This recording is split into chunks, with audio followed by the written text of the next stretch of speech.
Here comes the money. You're now listening to the Gambling with Gold podcast with Jason Gold. Presented by Champions Round. Hello and welcome to Gambling with Gold. My name is Jason Gold and you are listening to episode 27 of our podcast. As always, I am joined by my buddy from the Action Network, Dan Titus. Dan, how we doing heading into week 9 on this Tuesday? I feel great, dude. I had a great week 8, man. I finished out 5-1 on my best bets. Told you, man, those road dogs under 7 points. It was a they were barking. They were barking hard. Definitely was happy to be on the road dog side of it. So very successful week. So hopefully to bring that into week 9, man. So just like my beautiful jacket that I'm wearing, that is actually gross. Super fly. The gross bets last week crushed it. Absolutely crushed it. It did. The bets that I won on our best bets last week were Carolina, disgusting. What else did we have? Cincinnati. We had the New York Jets. Yep. They won outright.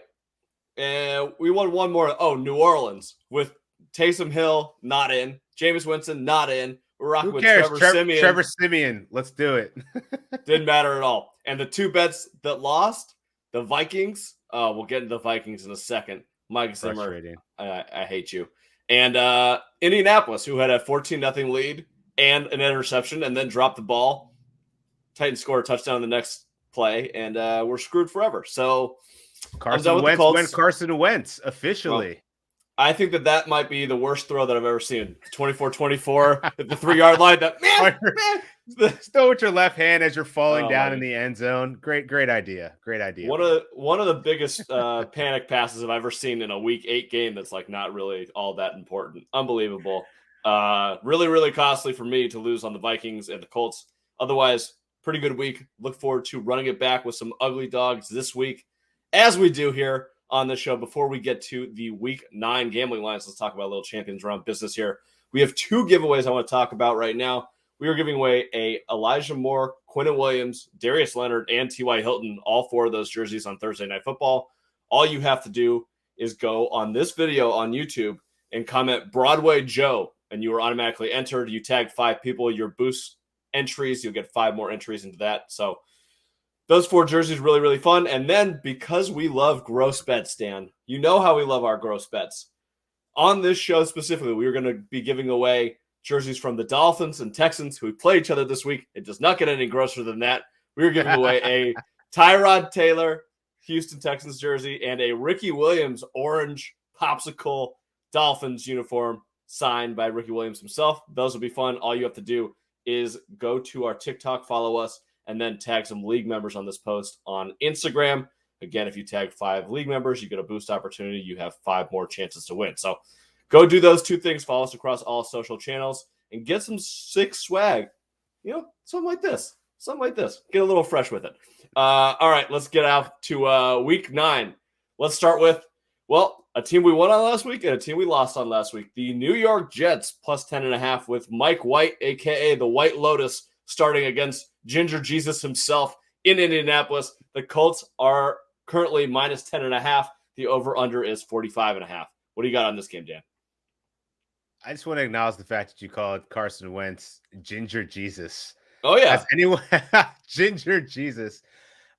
His Carson Wentz sucks. And he's been great all season, but he finally showed his true colors in the clutch last week. And I don't know, man. There's just so much variance with this Jets team that who am I to say Mike White can't, the great white hype can't get it done again. 10.5 points, man. Give me the Jets here. I think we saw Michael Carter finally get the rock. Mike White threw for 400 yards, unlocked the run game. We saw, Elijah Moore actually do something. I feel like this is like what the Jets needed to kind of get a spark of their offense. And I don't know, they held their own against the Cincinnati Bengals, who have beaten very good teams this season. So I don't think that the Colts are out of the out of it here. Like I think that the Jets have a very good chance of making something of this game here. And it's Thursday night. Let's be honest; it's usually an ugly game anyway. So give me the under on this, and I'll take the Jets 10.5. I'm torn in this game because I liked what I saw from Mike White, who didn't. He was electric in the last 5 minutes, but before that, he was kind of trash. They definitely had a big comeback in that game. The Colts were dominating that game for quarter and a half. My brain says that based on the way that these two games happened last week, I'm supposed to fade it, and I'm supposed to take Indianapolis minus 10.5 here. Now, laying 10.5 with Carson Wentz is not a position that you ever want to be in. That is a disgusting place to be. But like I keep mentioning, the disgusting place to be is where you want to be. So I might be on the Colts minus 10.5 in this game. I'll be in Vegas for this game, which means I will make irrational decisions per always. So that sounds like a Colts and an over to me. I think that I'm just going to fade what I saw last week. I'm not going to bet on Mike White being anything decent. The Colts still have something to play for in that division. I know that they're 3-5, but the Titans just lost Derrick Henry. I don't know what that team's going to look like. They've gotten 3 incredible wins in a row, but you lose Derrick Henry. Now you got to rethink your entire offense. Adrian Peterson is not going to replace, or McNichols or whoever the hell you're going to put in there, are not going to replace what you had in Henry. And that defense, the defense still has issues. They could just give up 31 points and let Indianapolis come down the field in like a minute and a half with Carson Wentz. So I think that Indianapolis isn't quite dead. You do have to play Texas a lot, but I'm kind of leaning that direction right now.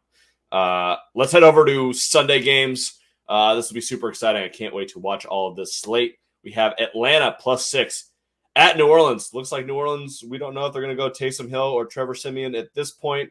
The Falcons coming off of a dirty loss last week, and they probably not going to have Calvin Ridley for this one.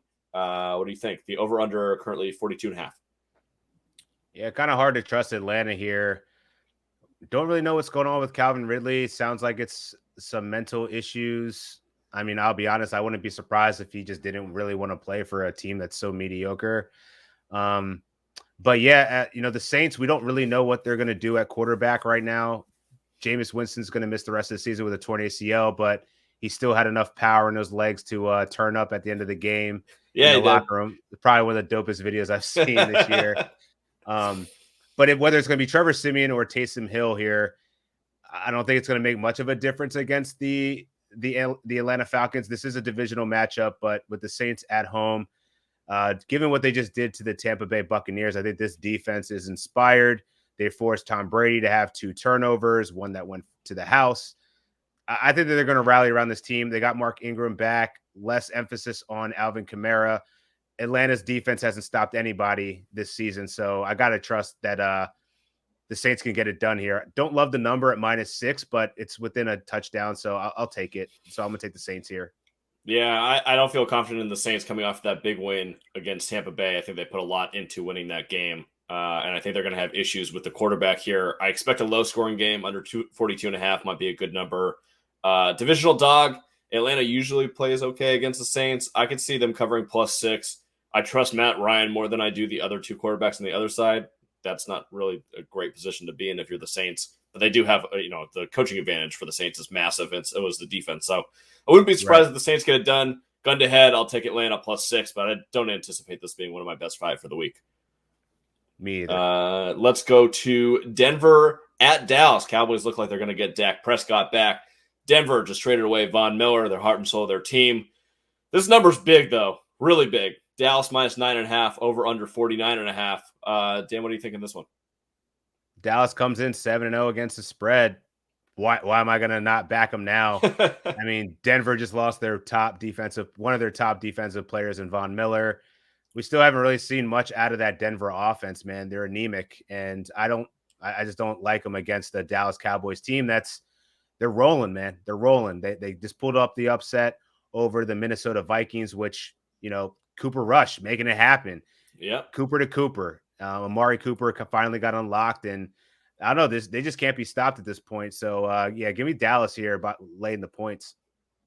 9.5's a big number, especially against a defense that is semi-competent in Denver. Dak's going to come back. I assume he's going to get rolling. I do like the under 49.5 here, though. I don't think that Dallas is going to lay like a 30-burger on Denver. Denver's going to be able to move the ball a little bit, but enough to cover 9.5. I'll probably stay away if I had to pick something here. I just think that there's value on the +9.5 here. I think the number's just too big. But I wouldn't be surprised if Dallas won this game like 24-10 and covered the number. So stay away from me, but I do like the under 49.5. I'm hoping that it crosses 50 though. It hits 50. I struggle to see where Denver is going to actually be able to put up points because they just struggled. Their offenses just look so bad over the last few weeks, despite getting the return of Jerry Jeudy. Yeah, I don't know if they're going to put up 20 here. So yeah, definitely under 49.5. 50, 51. If this gets to 51, oh yeah, I'm all over this. That'll be a big bet for me. Let's move over. New England Patriots, who were off of a big win against the Los Angeles Chargers in LA, head to Carolina. Carolina got a big win last week. Panthers are plus 3.5 at home. We think the Panthers can get this done as a home dog? PJ Walker, or I don't know. We don't know. Is Sam Darnold going to make it out of concussion protocol? Low key, I don't think that the Carolina Panthers really want him to. They're ready for a change of pace here. DJ Moore hasn't been the same. Robbie Anderson is the worst ranked wide receiver per Pro Football Focus this season, dropping balls, not running routes, missing it. This team is in shambles right now, so it's kind of hard to get behind them. New England, they are coming back from a cross-country trip, and they played a great game against the Chargers, ran it right down their throats. Pretty much everything I said was going to happen did. So I wonder, Carolina's rush defense is better than their pass defense, at least as of late. So stay away game for me, but gun to the head, I think I'm going to pick New England here. Just no faith in what's going on in Carolina. They got to right the ship, and I don't see them doing it against a Bill Belichick defense, which is going to be relentless. They're just going to continue to bring pressure, and I don't really see how Carolina is going to put points on the board because they haven't proven that in the last few weeks. I'm going to go with Carolina here just because it's over a field goal at home. And like you said, Carolina's rush D, really, really competent, much better than their pass D. New England's not going to be able to have the same script that they had against the Chargers. And right. New England has looked good. They're kind of due for a little bit of a bounce back here. I am going to go with the Panthers plus 3.5, but probably won't bet it yet until I see exactly what's happening with the quarterback situation. Feels like a little bit later in the week. It doesn't look like they're going to get McCaffrey back this week. They may play into this a little bit. Over under 41. Any feeling there? I got to go under here, but the fact actually on that, yeah. Got to go over. It seems too logical to go under, so I'm going over. I was exactly with you. As soon as you said, I was like, I bet everybody's going to end up on the under. This might be a good place to get the over. I feel like there's going to be some defensive points either way in this game. All right, let's go to the horrible, horrible Minnesota Vikings, who give our palpitation. It had 5.5 points of value. You can't cover at the end of the game. It's insufferable. That Zeke, first of all, the double timeout with a 3rd and 16 to 3rd and 11, and then you can't stop Zeke. I threw about everything that I had at the television. So sorry about that. I wasn't even at my house. Like, I got to pay for a guy's TV now. So that was bad. The whole game was bad. Like, not throwing the ball down the field. I think Warren Sharp tweeted something about, like, Kirk Cousins was 8 of 23 when throwing the ball behind the line of scrimmage or within 5 yards. And then they were like 8 of 10 for 127 yards. If they threw 10 yards down the field. Like, Clint Kubiak, figure it the fuck out, dude. You have Justin Jefferson and Adam Thielen. Throw the ball down the field. The Cowboys don't have the 85 Bears defense. Let's do something here. Meanwhile, you're playing against Cooper Rush. You can't get any pressure on the quarterback or do anything. Very frustrating game from a gambling perspective. Minnesota had the lead the entire game until the last, minute and a half. So that was trash. They're plus 6 at Baltimore. Baltimore's off of a bye. My brain now says I have to bet the Vikings because I hate them so much, and it would be the grossest bet on the board. What say you? Yeah, I tend to lean with you, man. That's going to be the gross one of the week. It's coming off of Monday Night Football. Very noticeable primetime loss yet again for Kirk Cousins. Mike Zimmer's job's on the line at this point. Seems like a good rally opportunity against a team coming off of a bye. 6 points to cover. I think the Vikings will probably be a little bit more competent on offense. They'll take a look at the film, obviously see the opportunities that were missed and playing the game scheme a bit differently, which they'll probably have to do against a way better defense in the Baltimore Ravens. So I think they'll make their adjustments. Give me the Vikings here, plus 6. Over under 50 in this game. Initial lean would be towards the under here, given the state of everything that's going on with the Vikings, but maybe I'm misreading this a little bit. I was actually thinking over, just mainly because the Ravens had another week to get healthy. We're going to see Rashad Bateman. We're going to see Sammy Watkins. All of the weapons that pretty much were set up for Lamar Jackson in the beginning of the season that have only had maybe a couple games together at most. I think this is going to be a really important buy for them. So I think they're going to put points on the board. All right, let's move over to Cleveland at Cincinnati. Cleveland currently plus 2.5. Bengals coming off of a bad loss, but still in a good position overall. The Browns now 4-4. Baker Mayfield obviously doesn't look right. He hasn't looked right in a couple weeks. Nick Chubb couldn't quite get it going last week against the Steelers in a game you absolutely nailed, and I did not. You think this is a bounce back position for the Browns at plus 2.5 over under 47, or do we think that the Bengals get it done at home?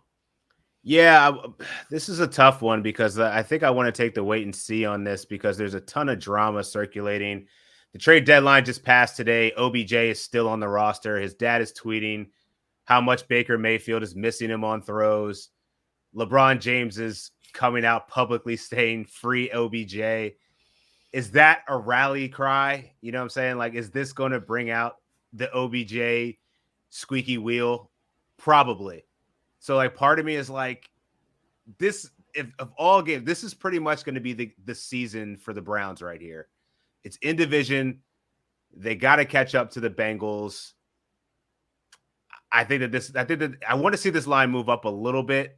I don't think it's going to go down because there's no information that I think that will change on the Browns side that's going to improve their odds here. I think it is what it is. Baker Mayfield's 100% going to play.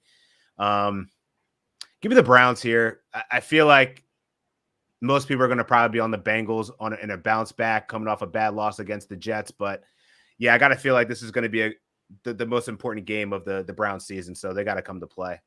The Browns tweet was like one letter away from being really interesting. I thought it said free OJ at first. I was like, oh, shit, what the hell's going on here? I was like, okay, I got to go out. His social team's too smart for that. Yeah.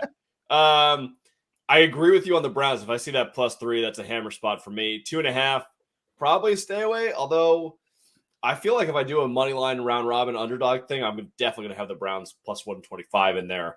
I definitely think that they can get this done. The Bengals team is not as good as they were, or as we thought that they may be after the Ravens win. They're going to regress. Still maybe a playoff team, but I don't think that they're one of the top 3 or 4 teams in the AFC.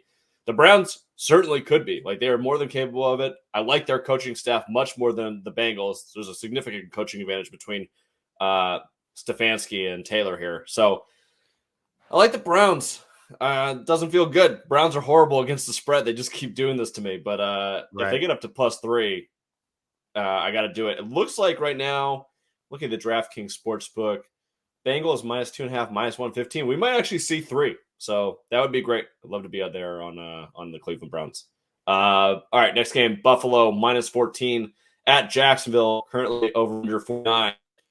I am hard pressed to bet a -14 favorite on the road, but I don't know. Puke emoji. I don't know. I got to do it. I'm not doing anything on the Jacksonville Jaguars right now. I've been hurt too much, and after what I saw last week in Seattle, I think Buffalo's just going to continue rolling. Like, they played horrible last week, and they still covered 14 against Miami. So I don't know. Just keep riding the Bills.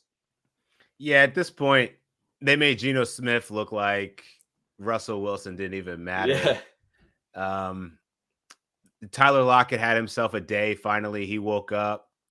You got to expect Stephon Diggs to do something similar. I just don't see where the Jacksonville Jaguars can actually have a chance of stopping this offense.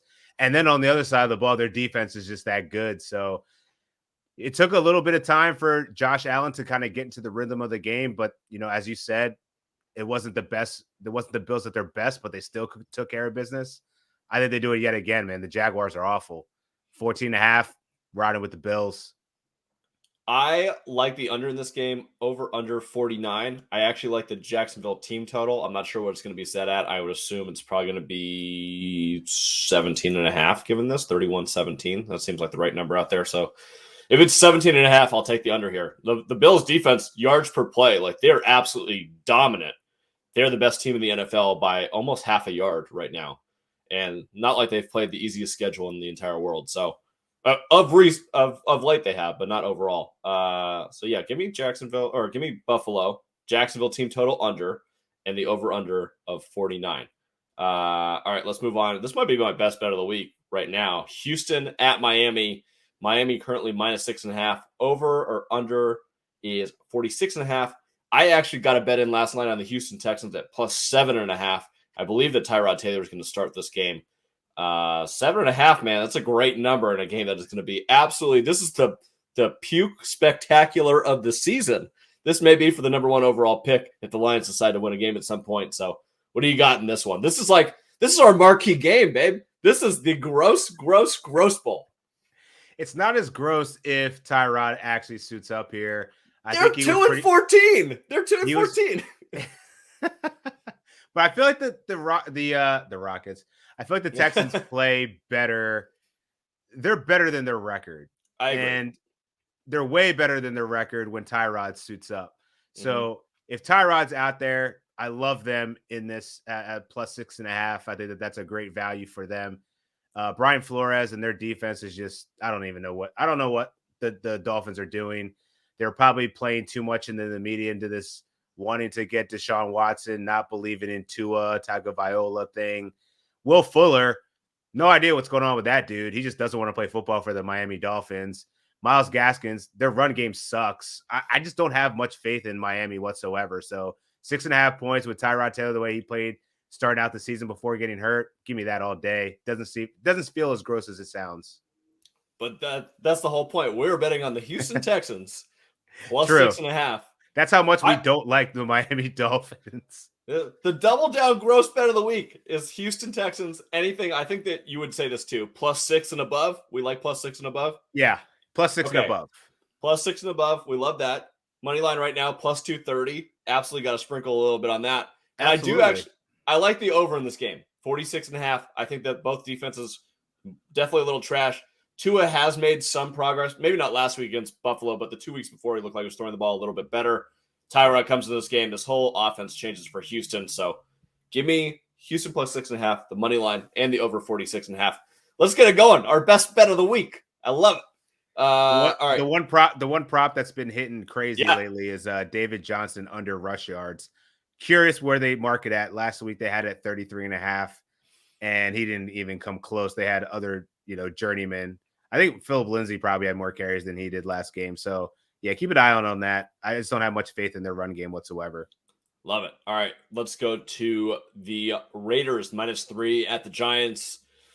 I mean, I guess we got to talk about the Henry Ruggs situation for a second. Obviously, he was involved in a car crash this morning. Someone died in it.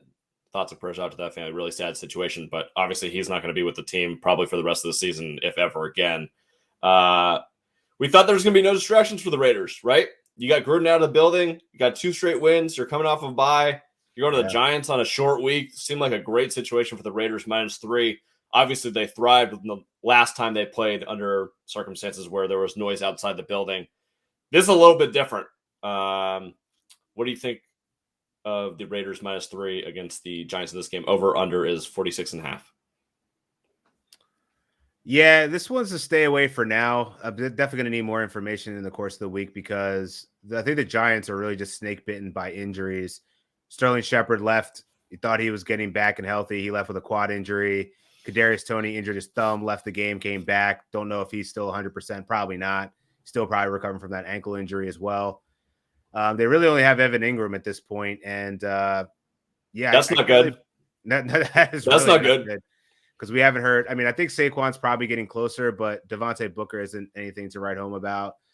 I just don't really like this Giants offense, so I lean towards the Vegas despite their off-the-field issues. They seem to be a pretty strong locker room, to be able to get through the Gruden shit and still come out with 2 victories since then. So Henry Ruggs was a big piece of their offense, but I think we'll see Hunter Renfrow step up a little bit more. Bryan Edwards probably getting more targets. And probably the most significant part is they're probably going to get Darren Waller back, who missed the game prior to going on the bye week. So he's had another week to get healthy. I don't see that why this team would not beat the New York Giants, especially given how many injuries they have on both sides of the ball. And let's not forget the Raiders pass rush is serious, and the Giants offensive line is horrendous. I lost one of my fantasy leagues last week by 2 points due to the last drive and Daniel Jones' inability to escape the pocket and throw the freaking ball downfield. So yeah, I'm fading the Giants. No, what? I'm not even gonna wait. I'm taking the Raiders. I'm taking the Raiders. Love it. Not the Giants. Yeah, I actually lost a fantasy matchup last night also with Daniel Jones where I needed 1 point on the final drive. And that didn't happen. Actually, it was less than 1 point. It was 0.4. I needed 14 passing yards, and he couldn't do anything. But the other guy had Evan Ingram, so even the 3 passing yards he did get, Evan Ingram. They went against me, so it wasn't great. The only useful thing that Evan Ingram has done in a year and a half. Yeah, I mean, if it were for the Ruggs thing, I would be all over the Raiders here. I think it's a great situational spot for them. I mentioned it off the top, off a bye, off 2 wins, no distractions. Giants short week. They're terrible at home. They got all of these injuries. Like, that would be a great spot for the Raiders. The Ruggs thing, I think, changes the math a lot. I'm not sure how much right now. It is Tuesday. This feels like something that I'm going to bet Friday or Saturday if I'm going to do it at all, which means I'm not going to touch the over-under either. But yeah, certainly my lean before this morning was Raiders -3. So something to keep in mind as we go on to your Birds hosting the Los Angeles Chargers. Birds are +2 right now, over under 50. Obviously, the Eagles are coming off of a giant win against the Detroit Lions. Absolutely laid the smackdown. Okay, well, they still won. They did. Jalen Hurts only had to throw the ball like 11 times. It's like his worst fantasy performance, and they won by 40 fucking points. Also killing me in fantasy. It's like, come on, bro. Like, so I just don't understand. So Nick Sirianni decides to run the ball when his best running back is on IR, and he gets Jordan Howard. The man has been in street clothes for the last 7 weeks, and all of a sudden he gets 2 touchdowns. Like, I just don't understand it. But I mean, Nick Sirianni definitely hates fantasy football and fantasy football players. He doesn't give the ball to Miles Sanders. Then Jalen Hurts, Kenneth Gainwell. That's where I was going next. I was so hyped on Kenneth Gainwell. I thought it was going to be a big week. They get 4 rushing touchdowns, none of whom are from Jalen Hurts. And we're giving him all the Boston Scott and Jordan Howard. Sad state of affairs. Yeah. Plotting Jordan Howard. Very sad state of affairs. All right, so Eagles +2, over under 50. What do you got in that one? So confused by that line. +2. They're really disrespecting the Chargers here. And I don't know, is it because of that run game that Sirianni showed against Detroit? Like, could they potentially do that against the Chargers? I think that's the game script that you want. It's exactly what the New England Patriots just did. Are they going to double down on that? I got to feel like Brandon Staley's got to make an adjustment at some point. And I'm going to say that the adjustment comes against the Eagles. I'm going to take the Chargers here. Didn't creep up to 3 points yet. So I think I think I'm going to lean to the Chargers here. Probably going to look at it midweek, but I don't think I'm going to change my position here. I think Brandon Staley finally, as much as he's an analytical mind, I think he'll finally figure out what he needs to do to stop being thrashed by the run. Yeah, I'm in agreement with you here. I like the Chargers -2 here. Eagles coming off a big win. Chargers, Justin Herbert's looked really bad in his last 2 games, but they did get the bye in the middle. I like the under 50 here. I don't think this is going to be a huge scoring game. Chargers play slow. Eagles are definitely not going to put up the same amount of points they put up last week. I think the Chargers get it done. I feel a little bit more comfortable doing the -135 money line than I do the -2. I could see this being a 1-score game or 1-point game. I like the Chargers. Let's go like 24-20, something like that. I think it'll be low scoring. And I think that Justin Herbert will be able to get it done, but I do not think it will be an overly dominant performance by the Chargers. Game of the week, other than the one that we think is the game of the week, which is the Texans-Dolphins. Let's go for the actual good game of the week. Packers, Chiefs. Packers currently +1. That line opened at +2.5. The over-under right now is 54. Packers look really good. We saw it on Thursday night. They have some extra time to prepare. The Chiefs are on a short week. They look like crap. Do we think the Chiefs have a little surprise for us and we'll get it done versus Aaron Rodgers, or the Packers move to 8-1? Yeah, I don't know. Like, something about seeing Aaron Rodgers dressed as John Wick just had me as like, yo, this man is on a mission to just kill people, straight up assassin. So the way that the Chiefs looked last night, not impressed at all. They barely eked out a victory. Patrick Mahomes continues to just, I don't know, the offense just doesn't look in sync. Tyreek Hill looked great, but Travis Kelce was nowhere to be found. Yeah. He just doesn't have that rapport right now. And I don't know if it's because the defense isn't clicking or whatever, but yeah, Devontae Adams is going to be back. Alan Lazard has already cleared the protocol. I'm going with the Packers here, and especially because they're dogs. Like, I might just sprinkle on the money line here. I think that the Packers are going to win this outright. Yeah, I mean, my initial lean here is the Packers, given the extra amount of time, the guys that they have coming back, the Chiefs' obvious issues all over the place, which makes me think that this is going to be a Chiefs surprise, man. It scares the crap out of me. I'm not willing to commit to a side at this point. I want to read more information. This is going to be heavy strategy and kind of matchup based more than my usual take would be. But I do know that they're kind of hanging that +1 out there. Sneaky. I think this might be a Chiefs spot where they get it done here.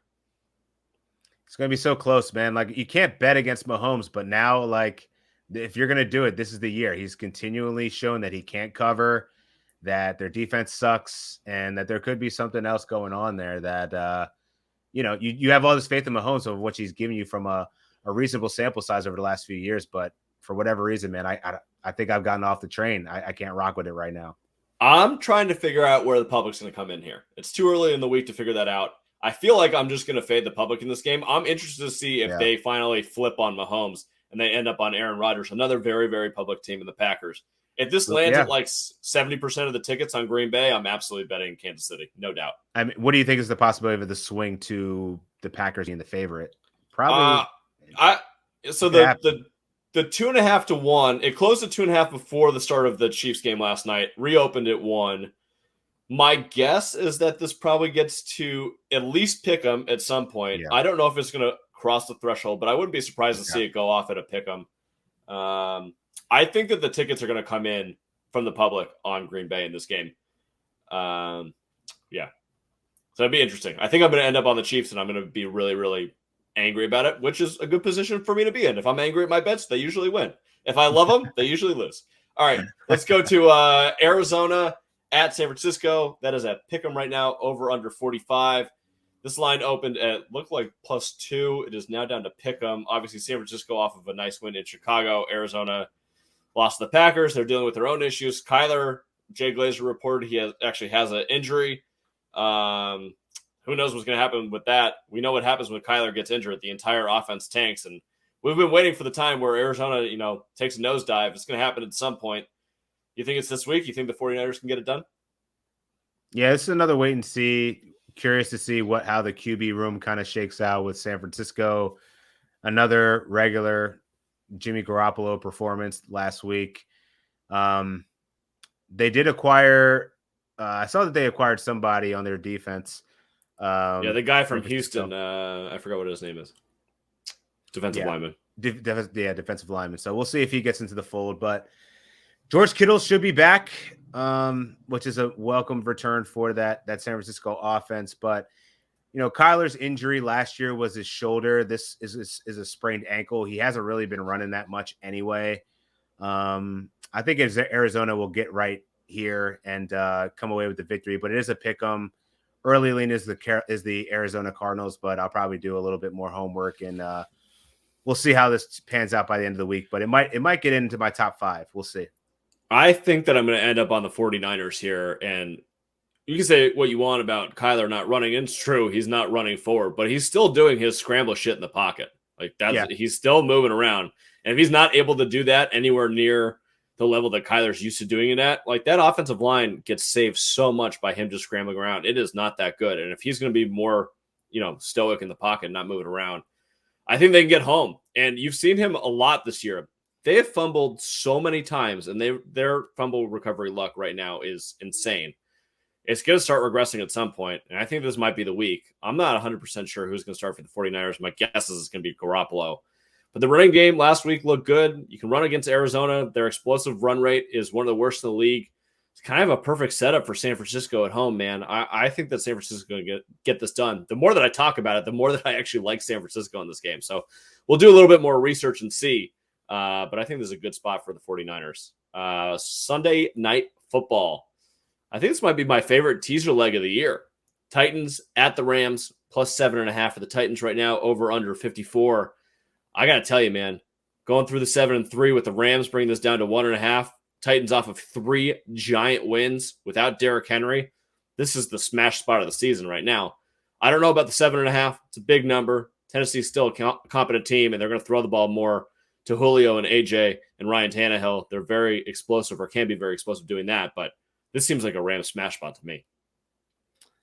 Yeah, it's you got the hook there at 7.5, but the Rams just acquired Von Miller, yet another person that's going to be a Hall of Famer along with Jalen Ramsey and Aaron Donald.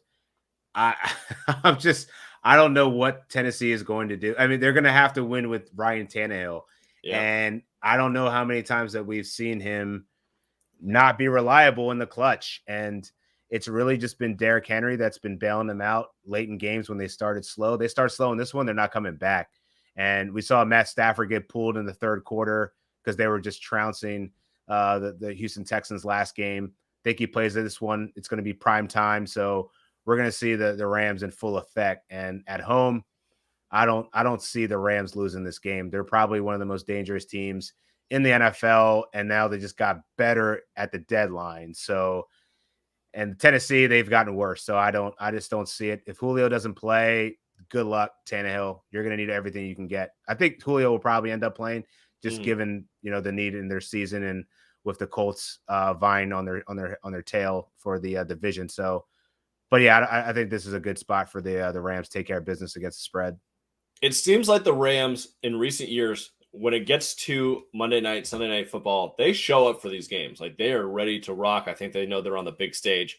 This is an opportunity for Stafford and McVay to put their stamp on the season. Like, you got to come through us. The Super Bowl is in Los Angeles and goes through Los Angeles. So I think that this is a absolute smash spot for the Rams. Like I said before, I think that the over team total is probably a good bet. I'm going to end up on the 7.5, minus 7.5. I think the minus 1.5 is a teaser piece. Is probably the best one that you can do all year long. Love the Rams each and every way in this one. Let's go to Monday Night Football, last game of the week. We have the Bears plus 6.5 at the Pittsburgh Steelers. The over-under currently at 40. Justin Fields showed some things last week. I know it was a loss to San Francisco, but he looked pretty good. And Steelers defense looked great. Steelers offense still looks like trash, but got it done. Currently sitting at 4-4, not out of the playoff picture at all. What do you think is going to happen in this one? I think Khalil Mack, whether he plays, is going to make a difference. I still don't have a lot. I mean, Justin Fields had a ridiculous run last game. That was really the potential that we think we saw in him coming into this season. This is the first time. I mean, he's been using his legs more, but this is the first time it actually hit. But I'm still just can't get over the fact that they just can't push the ball through the air. Darnell Mooney is their most competent receiver. We've seen Cole Kmet be more involved in their offense, but Allen Robinson is nowhere to be found. Dude is lost somewhere, and doesn't look like it's going to be improving much. Pittsburgh coming off of the bye. As I said, they were going to be a completely different team. They took care of business against the Browns. And I think that they're going to make this pretty easy against the Chicago Bears. Because it's prime time, part of me is like, oh, maybe I should take the Bears. And I know the public's going to be on the Pittsburgh Steelers. It's a popular team coming off a big victory. But I just don't see it within the Bears organization, and mainly Matt Nagy. Yep. Unless he loses the play calling duties, this team is going nowhere fast. So I got to back the more competent leadership team and ultimately skill positions, which all land on the Steelers. I'm leaning the Steelers too. Definitely like the under in this game of 40. I think it'll be low scoring. I could see the Steelers getting out with a cover of 17-10, something like that. Fields look pretty good, but you're right about the skill positions. I mean, Chicago just lacks kind of everywhere right now. They can't get the ball to Allen Robinson at all. The offensive line continues to be a complete turnstile. And their defense, you're right on Mack, but also Akeem Nicks. Like, we don't know what's going to happen in this game. If those two guys aren't playing, like, absolutely I'm on the Steelers. If they both are, a little bit more interesting for the Bears situation. 6.5 is a lot for the Steelers team that's not going to score. So I'm kind of in between here. I need to see where the ticket count falls. My lean is the Steelers. I think that they win this game, whether or not they get 6.5. The back door is kind of open in that one. I could see them being up, 10, and then Fields runs down the field and gets us to 3. So a little scary. Probably won't be one of my top 5, but I'm with you on the Steelers. I like them in a money line to get this win. That does it for week 9. We will be back on Friday.